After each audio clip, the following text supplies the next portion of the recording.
দুই উইকেট নিয়েছে না?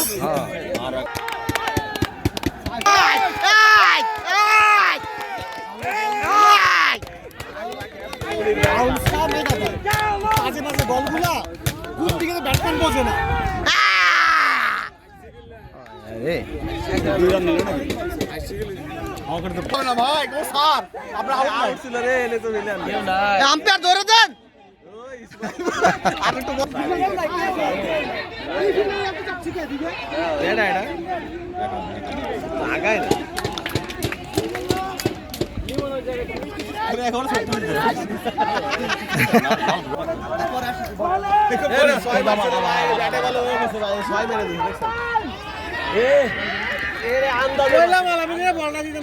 আন্দাজে বল মারছে আমি যেখানে বল দিচ্ছে